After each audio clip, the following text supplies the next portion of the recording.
저는 절에 다니는 분들을 자주 봅니다. 열심히 절에 다니는데 부부 사이가 나쁩니다. 법문을 많이 듣는데 가정이 화목하지 않죠. 극락에 갈 수 있을까요? 그분들은 마음 공부를 하고 정법을 공부한다는 자부심이 있더군요. 극락이 보장된다고 착각하는 듯 합니다. 몇십 년 절에 다녀도 가정이 망가진다면 문제가 있겠죠. 잘못을 고치고 변하는 사람이 극락에 갈 수 있습니다.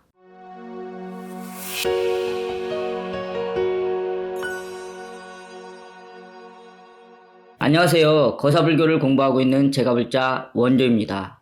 중생이 변하지 않는 이유는 잘못을 인지하지 못하기 때문이죠. 자기는 잘하고 상대가 잘못한다고 생각하죠. 잘못하는 줄 모릅니다. 잘못이 없으면 고칠 게 없죠. 고치지 않으니까 변화도 없고 그날이 그날입니다. 수행을 잘하는 사람은 제일 먼저 자기 잘못을 찾습니다. 상대가 잘못했어도 자기 잘못부터 찾죠. 극락을 보장하는 3단계 중 1단계가 자기 잘못을 찾는 겁니다. 잘못을 찾아야 잘못했다고 인지하거든요. 2단계가 잘못을 고치는 실천입니다. 잘못을 알면서도 고치지 않으면 소용없겠죠. 마지막 3단계가 잘못을 찾고 인지하고 고치는 과정을 계속 반복하다 보면 어느새 다른 사람으로 변해 있죠. 지금과는 전혀 다른 사람으로 변해야 합니다. 이렇게 3단계 과정을 거쳐서 탈바꿈한 사람이 극락에 갈 자격이 있습니다. 절에 다니면 무조건 극락에 간다고 가정하겠습니다. 절에 열심히 다니지만 못된 사람이 있습니다. 이 사람은 죽으면 극락에 갈 겁니다. 절에 열심히 다녔기 때문이죠. 극락에서도 못된 짓을 할 겁니다. 피해보는 사람이 생기고 피해자가 점점 늘어나겠죠. 못된 사람 하나로 인해 극락이 지옥되는 건 시간 문제입니다. 이런 논리라면 극락 가는 사람은 착하고 좋은 사람이어야 합니다. 마음씨 좋은 영혼들이 모여야 극락이겠죠. 부처님께서 인과응보라고 하셨습니다. 나쁜 짓을 하면 반드시 죗값을 받아야 하고 악한 사람은 극락에 갈 자격이 없다는 거죠. 절에 열심히 다닌다는 이유로 또는 법문을 많이 듣는다는 이유로 극락에 가는 건 불공평한 일입니다. 좋은 마음을 가진 사람이 극락에 가야 합니다. 제일 먼저 잘못을 알아차려야 합니다. 대부분 자기는 잘한다고 생각하죠. 상대가 잘못한다고 생각합니다. 착각하는 사람에게 잘못은 보이지 않습니다. 자기는 잘한다고 해도 실제로는 잘못할 수도 있고 상대에게 피해를 줄 수도 있거든요. 먼저 자신을 살펴보세요. 부부 사이가 좋은지, 가정이 화목한지, 주변 사람과 관계가 좋은지 살펴보세요. 부부 사이가 나쁘거나 가정에 문제가 있거나 주변 사람과 관계에 문제가 있다면 잘못한다는 증거입니다. 좋은 의도여도 상대가 싫어하면 잘못이고 잘 되라는 의도여도 상대가 힘들어하면 잘못입니다. 잘못은 알아차려야 고칠 수 있습니다. 잘한다고 생각하는 사람은 절대 고칠 수 없죠. 잘못이 없기 때문입니다. 잘못한 줄 알아야 고칠 수 있습니다. 주위를 보면 절에 다니고 마음 공부한다는 자체로 만족하고 법문을 많이 듣는다는 자체로 만족하는 듯 합니다.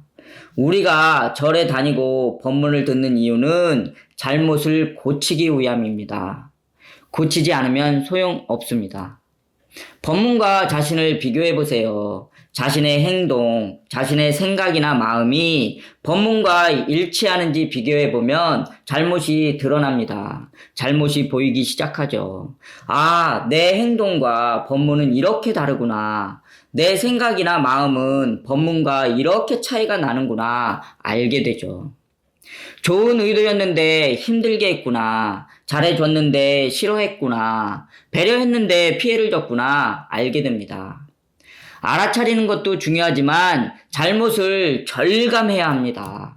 알아차리기만 하면 고치기 어렵죠. 그럴 수도 있지 생각하거든요. 죽고 싶을 정도로 뉘우쳐야 합니다. 다시는 똑같은 잘못을 저지르지 않겠다고 다짐해야 합니다. 중생은 웬만해선 움직이지 않죠. 잘못을 절감하고 뼛속까지 뉘우쳐야 그때서야 움직입니다. 변하지 않으면 그날이 그날입니다. 잘못을 알았다고 고쳐지지는 않죠. 고치는 노력이 필요합니다.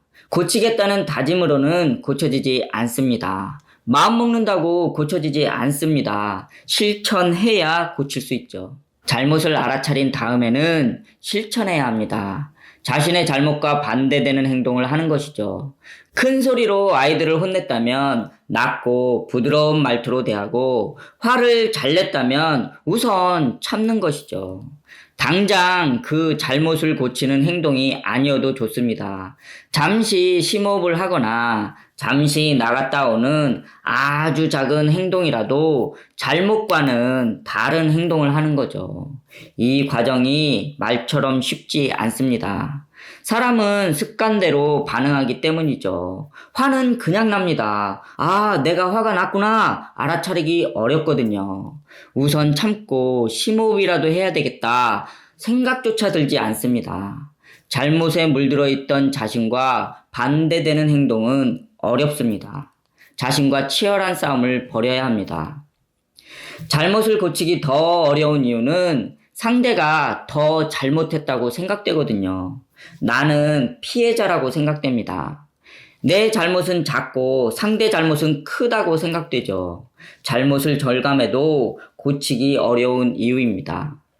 상대가 잘못했다는 생각이 크면 왜 나만 잘못했다고 하지? 왜 나만 사과하지? 왜 나만 잘못을 고쳐야 하지? 라며 끝없이 억울하거든요. 나만 숙이는 것 같고 나만 손해보는 것 같습니다. 억울해도 불합리해도 잘못을 알아차렸으면 고쳐야 합니다. 내가 지금 불행한 이유는 잘못하고 있기 때문이죠. 행복해지기 위해서는 고쳐야 합니다. 상대의 잘못을 따지는 게 중요한 게 아니라 자신의 잘못을 고치는 게 훨씬 중요합니다. 그것이 자신을 위하는 길이거든요. 법문대로 실천하고 잘못을 고치다 보면 자신이 변했다는 걸 확인할 수 있죠. 얼굴부터 좋아집니다. 얼굴 좋아졌다는 말을 듣게 될 겁니다. 마음이 편해지면 얼굴에 나타납니다. 외모와 상관없이 편안한 얼굴로 바뀌죠. 이런 말을 듣지 못했거나 들은 지 오래됐다면 변화가 없는 겁니다. 잘못하고 있다는 증거죠. 만나는 사람마다 이런 말을 들어야 합니다. 만날 때마다 이런 말을 들어야 합니다. 좋은 행동을 하고 좋은 생각을 하고 좋은 마음을 먹으면 매일 사람이 변하기 때문이죠.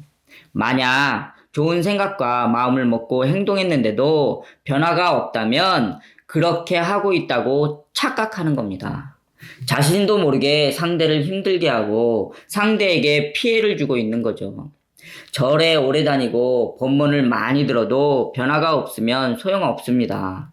좋은 사람으로 변하고 다른 사람을 이롭게 해야 합니다. 변화가 있어야 영혼에 좋은 습관이 자리 잡게 됩니다.